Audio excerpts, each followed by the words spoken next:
Ahora iniciemos con el capítulo de la inmortalidad del vampiro.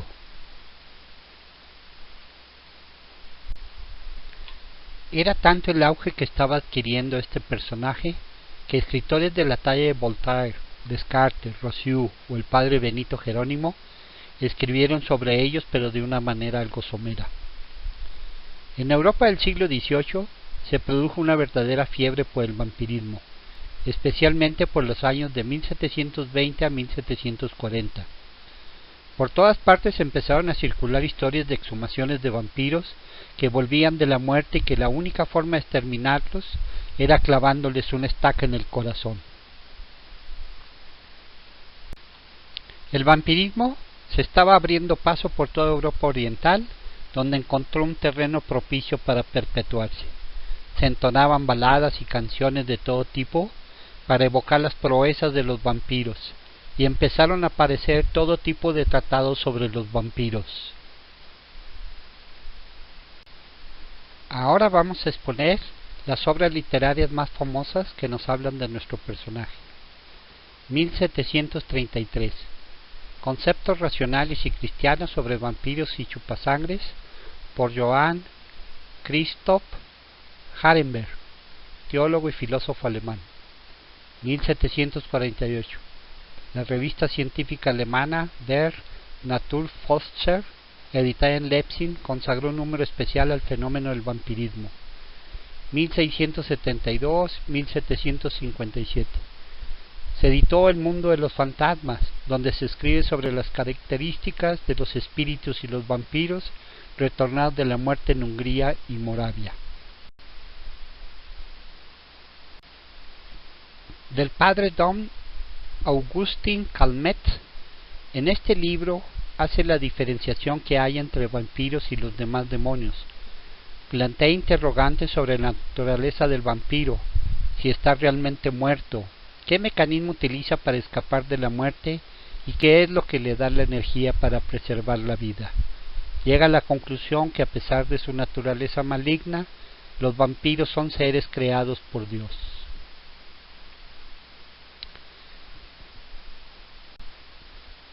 (1773) Gottfried August Burger realiza el primer tratamiento literario de la superstición del vampirismo, en Leonor, poema publicado en 1773. Narra la historia de una joven que al final de la Guerra de los 7 años se angustia por no tener noticias de su novio y en su desesperación reniega de la providencia. A medianoche, un caballero golpea su puerta. Leonor desciende y reconoce enseguida a su amado Wilhelm, que viene a buscarla para casarse con ella. Él asienta en la grupa de su caballo y los dos amantes galopan vertiginosamente a la luz de la luna, atravesando paisajes sembrados de fantasmagóricas colinas y desiertos. Aterrorizada, la muchacha quiere saber por qué cabalgan tan rápido. Wilhelm espolea su caballo y pronuncia en voz baja estas palabras: porque los muertos viajan deprisa. 1797. Johann Wolfgang Goethe publica La novia de Corinto.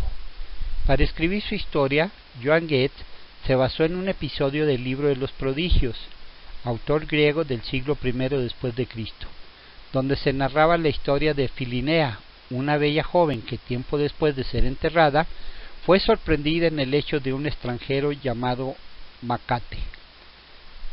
A orillas del lago Lehmann, Suiza, se desencadena una tormenta, lo que impide que puedan salir al exterior los concurrentes a una fiesta. Para evitar el aburrimiento, entre ellos pactaron hacer una novela de terror. Entre estos estaban 1816-1819, Mary Shelley con Frankenstein, publicada en 1816, que a pesar de que no se trata de un vampiro, lo es de un muerto viviente. El vampiro de John Polidori, publicada en 1819 en New Monthly Magazine, y Bryan escribe el poema épico de Giaour, combinación de horror y lujuria que presenta el vampiro.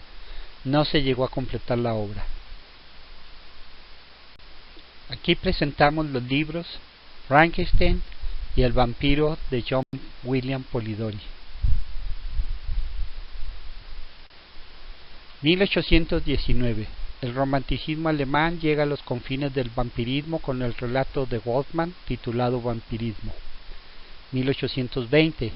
Historia de vampiros y espectros maléficos, editada por Chase Mason en Francia, ya que era de un autor anónimo. 1820. Se popularizó a Lord Ruthven o a los vampiros, melodrama teatral que popularizó a la figura del vampiro en comedias, ballets, óperas y otros espectáculos, como el Polichinela, vampiro estrenado en el Circus Morris en 1822. 1822, Charles Nodier, que había vivido un tiempo en Eslovenia, hizo el libro titulado Infernaliana. 1823, Deja a los muertos en paz, por el alemán Ernest Salomo Raupash. 1835, Edgar Allan Poe escribe Berenice. En 1835, el ruso Nikolai Gogol publica El Vili. 1836, Théophile Gautier escribe La muerte enamorada. Describe a una mujer vampiro como mujer fatal. 1841, en Rusia se publican dos relatos sobre vampiros escritos por Alexei Tolstoy. El vampiro centrado en la figura del upir ruso, la familia de Burdalac en Serbia, basado en un mito eslavo. Upiros. 1845-1847 aparecen en Londres Barney del vampiro y The Feast on the Blood, banquete de sangre. 1849. Alejandro Dumas padre publica La dama pálida, donde describía un castillo situado en los montes Cárpatos habitado por un vampiro. 1865. Paul Feval publica La vampira, una mujer que se desdobla para disimular su vampirismo. 1867. Se publica La ciudad de los vampiros. 1876. Guy de Maupassant escribe Lorla. 1883. Julian Hathorne traslada la leyenda a Irlanda asociándola con el mito de la Llorona, muy popular en México y sur de los Estados Unidos. En 1897, Bram Stoker saca su novela Drácula. Siglo XX. Después de la publicación de Drácula, la figura del vampiro se convierte en un elemento de referencia en la literatura de terror, de ciencia ficción y fantasía. En este siglo ha sido muy prolífico en la literatura de este personaje. 1908, El prisionero del planeta Marte. 1909, La guerra de los vampiros de Gustave Le Roche, donde se describe una raza de marcianos humanoides con alas de murciélago y que beben sangre. 1928, El vampiro, editada en Inglaterra. 1929, El vampiro en Europa por Montague Summers, británico, narra la presencia del vampiro a lo largo de la historia, desde la antigua Grecia hasta la época moderna. En el siglo XX se cambió la versión del vampiro, naciendo como seres alienígenas e incluso animales. Otros se alimentan de la energía vital de las personas en lugar de la sangre.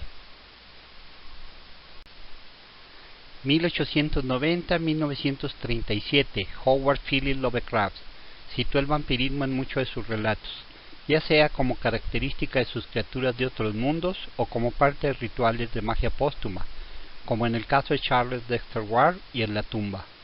En 1926, Lovecraft publicó El intruso, el primer relato en que el vampiro es a la vez personaje y narrador.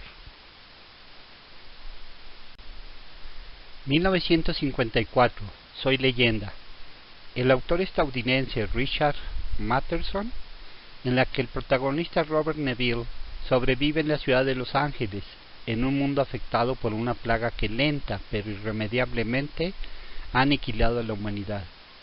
Poco después los muertos reviven como vampiros pero sin sed de sangre, y solo algunas de las convecciones folclóricas funcionan contra ellos. Las criaturas no pueden exponerse al sol, sienten aversión al ajo y pueden ser eliminadas mediante estacas de madera. En el mundo nuevo de los vampiros no hay lugar para Robert Neville, una leyenda que los vampiros deben destruir para seguir adelante. El vampirismo en España. La península ibérica no es afectada por la fiebre del vampirismo del siglo XVIII. Tan solo son algunos autores cultos los que denuncian el vampirismo como un fraude. El tema parece no gustarle a los españoles y a los portugueses, pero como en todo, el vampirismo se va esparciendo como una epidemia, por lo que poco a poco los autores no quieren quedarse atrás de los demás europeos. Empiezan a incluir a los personajes vampiros en sus novelas de terror.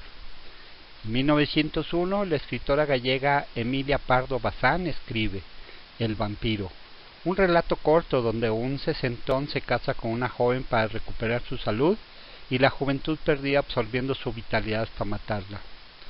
1922, Claro del bosque, del género fantástico, donde un viajante se ve forzado a pasar la noche en una cabaña perdida en el bosque.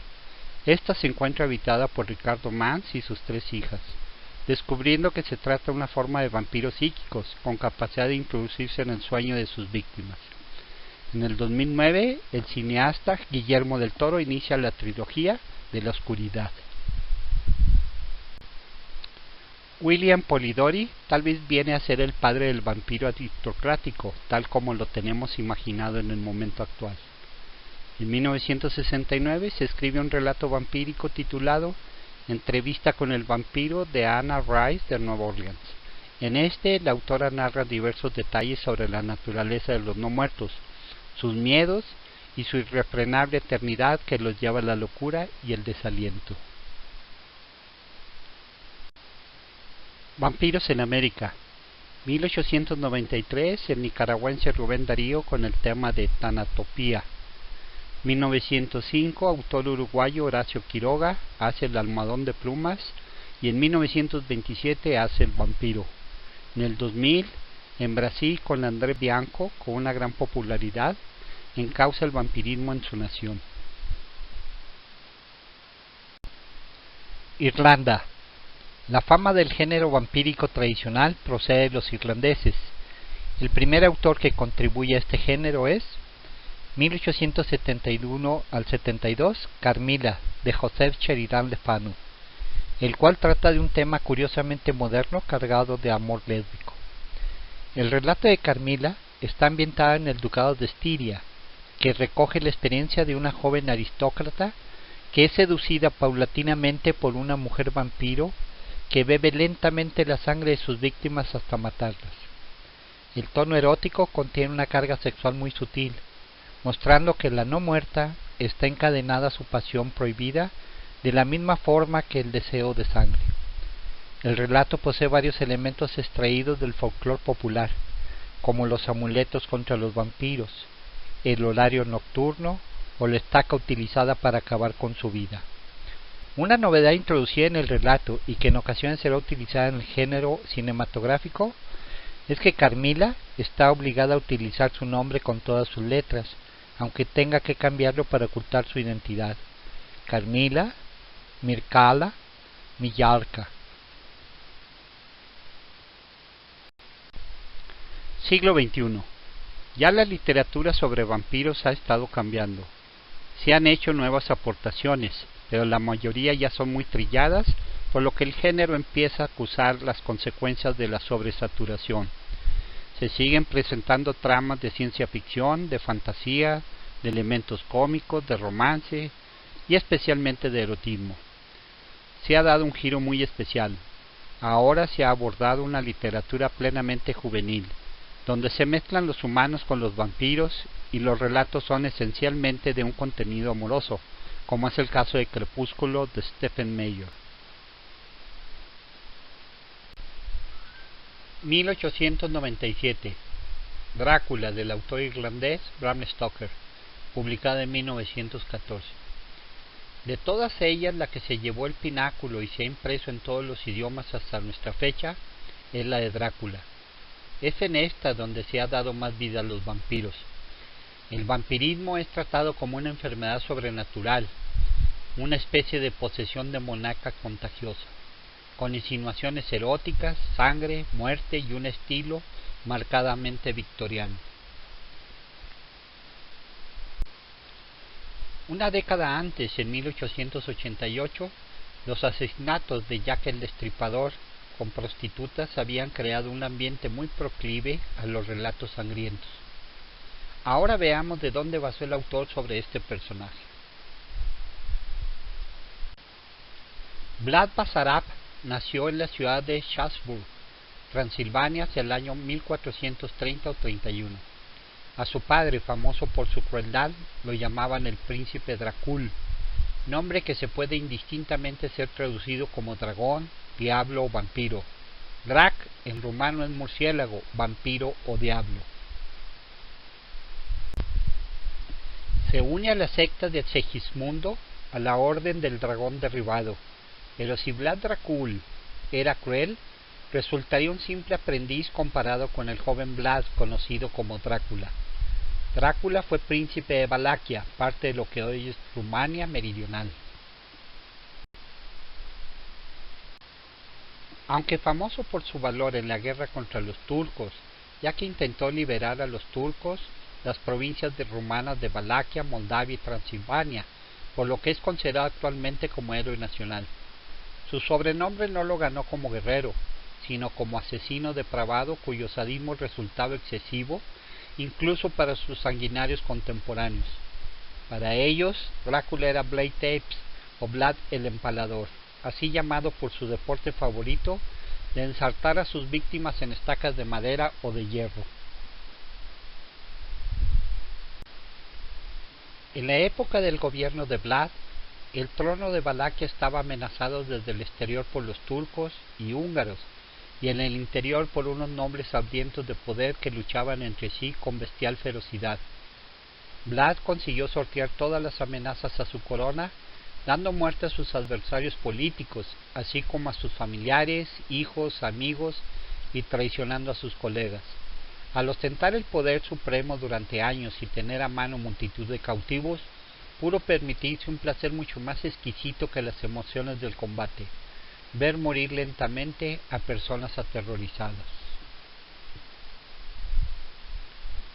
Vlad no solo empalaba a estas personas, también los mataba cortando sus órganos sexuales o desollándolos vivos y después exponiéndolos en público. Vlad disfrutaba las ejecuciones en masa. En una ocasión, Vlad mandó poner una mesa con un banquete delante de sus víctimas empaladas, para disfrutar de una lenta cena en medio de un paisaje de agonía y muerto. Un grabado alemán de 1499 lo muestra festejando en medio de cadáveres empalados. Se estima que fueron entre 50.000 a 100.000 el número de víctimas empaladas, quemadas o desolladas vivas durante su corto reinado. Ordenó que le llevaran desde Bursia a 400 niños para enseñarles la lengua de Valaquia. En lugar de eso, los hizo encerrar en un horno para ser quemados. Hizo que asesinaran a los hombres más nobles de su estirpe y a todos sus parientes cercanos, junto con las mujeres e hijos, para que nunca hubiera quien compitiera por su corona. 53 embajadores que habían sido invitados por los transilvanos fueron arrojados a prisión, y tras haber invadido sus tierras, aprovechando la circunstancia de que no podían tener ninguna actitud hostil, lo arrasó todo a hierro y fuego. Hacía verdaderos homenajes a la muerte. La muerte no le importaba en lo absoluto.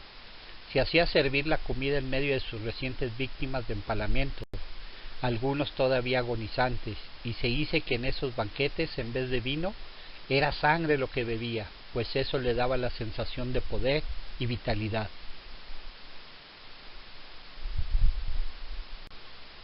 Realmente Drácula lo único que quería era un reino grande y floreciente, y para esto empleó métodos sanguinarios para evitar reclamaciones a su trono. Para poderse mantener en el poder, teniendo a los turcos como enemigos principales, a los húngaros por otro lado, y en su esfera interna a los boyardos, a todos los trató con verdadero salvajismo, pero nunca puede decirse que actuó con pretensiones diabólicas. En una ocasión, para celebrar la Pascua, invitó a todos los boyardos, o sea, los de la clase alta, a un gran festín, y ya al finalizar los apresó a los 500 reunidos y los mandó empalar. Se confiscaron sus bienes y las tierras fueron concedidas a pequeños nobles y campesinos libres. En otra ocasión, se envió una comitiva de otra provincia para transar una paz moderada, pero Vlad, que quería mejores condiciones en el tratado, mandó poner 55 palos frente al palacio donde se hospedaban los 55 negociantes. Al siguiente día se marcharon corriendo sin haber arreglado nada. El nuevo principio de Vlad hacia los mendigos consistía en la creencia no errónea que ellos eran una carga para el país, no producían nada y vivían de los bienes de otros. Nuevamente convocó a un festín. Preguntó a los presentes si no querían verse libre de preocupaciones y privaciones. Los mendigos le contestaron que sí, y él mandó prender fuego a la sala. Nadie escapó con vida. A sus horrorizados vasallos les contestó que él no quería pobres en su principado. Lo mismo les aconteció a todos los delincuentes en el reino.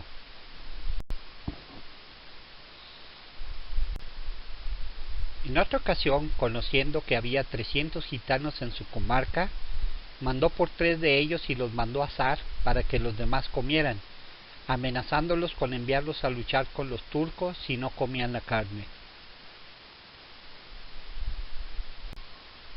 En el año de 1476 fue su culminación y final. Todos los horrores del pasado habían sido un mero preludio a la atrocidad de su última orgía de Vlad. Había cadáveres empalados en todas las encrucijadas, otros desparramados en torno al palacio y cabezas y miembros cortados y apilados en barreños. Tras realizar verdaderas masacres en las poblaciones que encontraba a su paso, mató a más de 25,000 personas de ambos sexos. Vlad debió conocer perfectamente el arte oriental de dominar por el terror. Ya conocía y empleó la guerra de territorio quemado y la guerra de guerrillas para debilitar al ejército contrincante. En esta escena de pesadilla irrumpieron el ejército del sultán Mohammed II, llegados no por venganza ni para destruir a un monstruo incalificable, sino para castigar al válaco por negarse a pagar el tributo que le correspondía.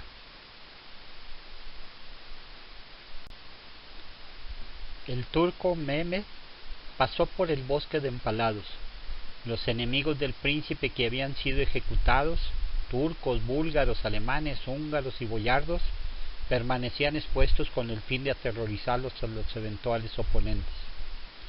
Sobre un extenso llano se encontraban clavados unos 20,000 hombres, encontrándose entre ellos lactantes que habían sido arrebatados del pecho de sus madres y en cuyos vientres anidaban los pájaros. Durante una batalla con los turcos que tuvo lugar a finales de 1476, Drácula se puso el uniforme de un soldado turco para poder inspeccionar mejor el campo de batalla. Se encontró con unos cuantos soldados suyos y se supone que no lo reconocieron a causa del disfraz de turco y le dispararon flechas. Drácula mató a 5 o 6 soldados con su lanza, pero la inferioridad numérica era abrumadora. Los soldados dispararon más flechas y le mataron. Después le cortaron la cabeza y se la entregaron a los turcos como trofeo de victoria, porque los soldados turcos seguían teniendo un miedo terrible al hombre a quien llamaban el príncipe empalador. El sultán exhibió la cabeza de Drácula en las murallas del castillo de Estambul. Las leyendas del sanguinario tirano persistieron a través de los siglos, dando visos de realidad a la idea que era un vampiro. La verdad era que no pasaba de ser un desalmado que se deleitaba vertiendo sangre, pero que al parecer nunca se le ocurrió la idea de beberla con fines vampíricos, sino tan solo para tomar fortaleza, aunque otros dicen lo contrario.